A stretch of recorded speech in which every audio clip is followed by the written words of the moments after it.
quand j'ai écrit Oscar et la Dame Rose, j'ai écrit un texte qui me tenait à cœur, mais j'étais persuadé que personne ne voudrait le lire, parce que c'était un sujet tabou. Un enfant malade et une histoire qui ne finit pas bien, puisque cet enfant meurt. Mais j'avais besoin d'écrire ce texte, parce que je voulais écrire sur l'appétit de vivre, même quand on est malade, même quand on est faible, même quand on sait que la fin arrive.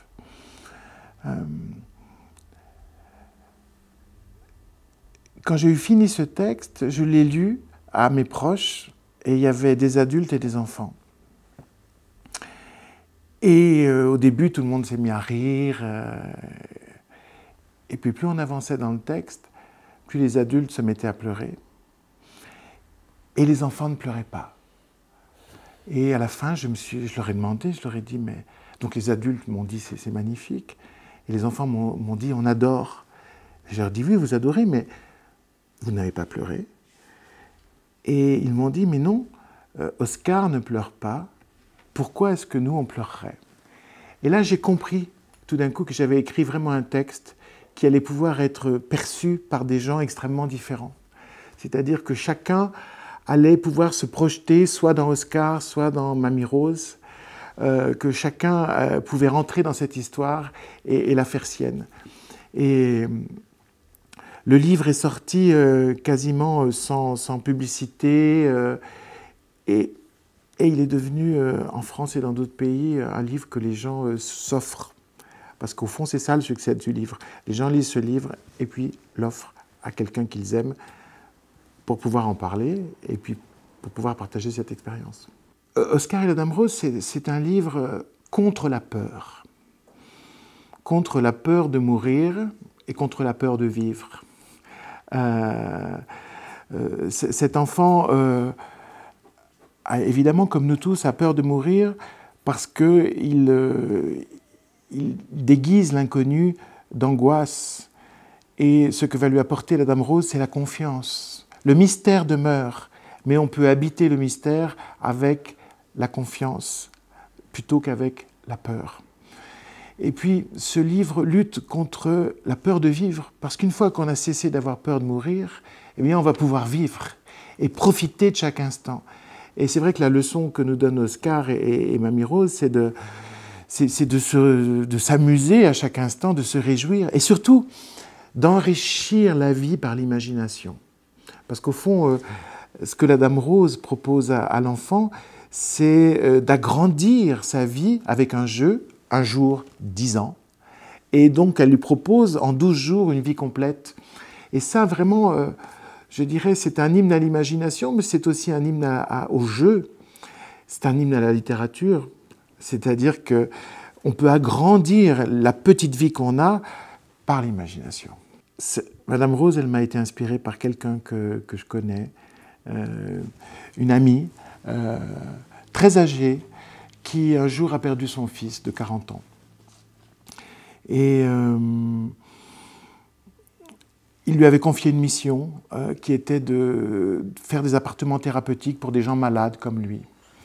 Et nous, les amis de cette femme, nous lui avons dit non, ne fais pas ça parce que tu confies cette tâche à quelqu'un, mais ne le fais pas personnellement parce qu'autrement tu ne sortiras jamais du deuil. Et par contre, on lui a dit, va t'occuper des enfants à l'hôpital parce qu'elle voulait faire quelque chose. Et elle est devenue Dame Rose. En France, les Dames Roses, ce sont des bénévoles qui vont dans les hôpitaux et qui portent une blouse rose pour qu'on les distingue des médecins qui sont en blanc. Ces bénévoles viennent apporter leur joie de vivre aux enfants avant les examens, après les examens ou pendant leur séjour à l'hôpital. Et quand elle est devenue Dame Rose, elle m'a emmené et j'ai découvert cet univers.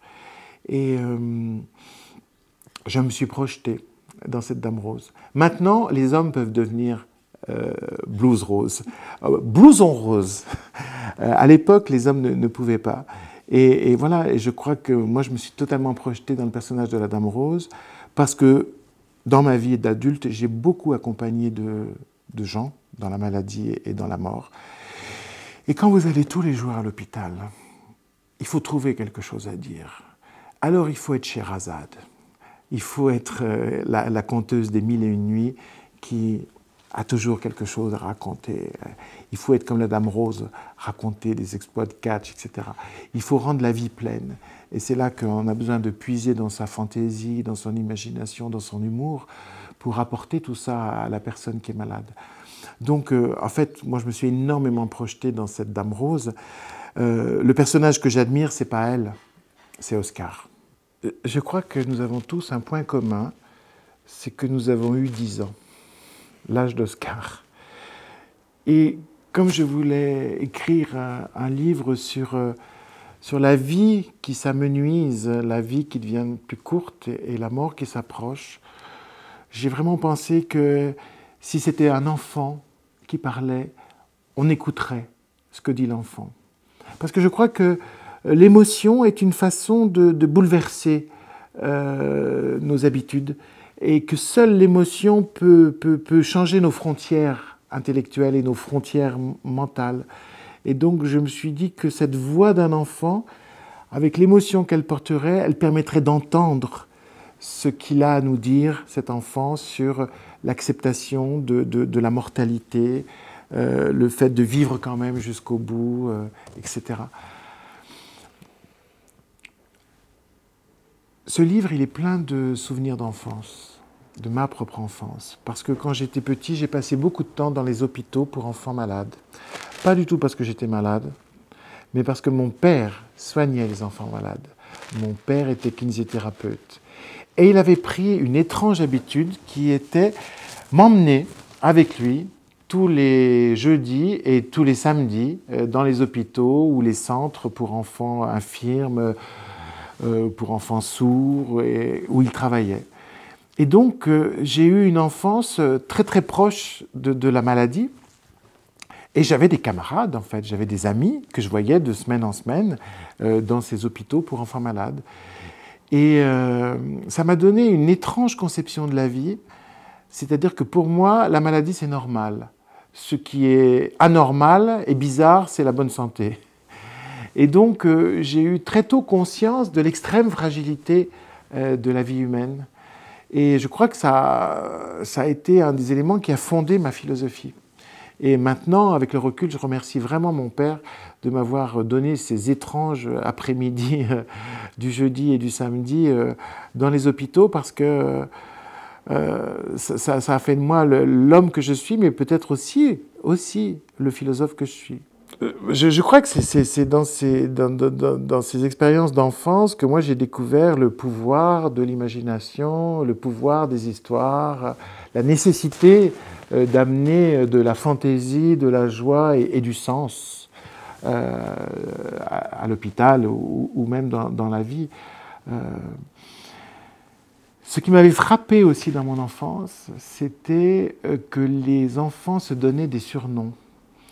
Et ça, je l'ai remis dans le livre Oscar, où celui qui est obèse s'appelle Popcorn, celui qui a une grosse tête s'appelle Einstein, etc. Et puis celui qui est brûlé s'appelle Bacon, ou en Italie Pancetta. Les adultes étaient très choqués, je me souviens dans mon enfance, par ces surnoms. Or, en fait, c'était un signe de bonne santé de la part des enfants de se moquer de la maladie. C'est-à-dire, ils riaient de quelque chose qui n'est pas drôle. C'est ça l'humour. Et ça a été une leçon qui m'a influencé toute ma vie. Rire de ce qui n'est pas drôle.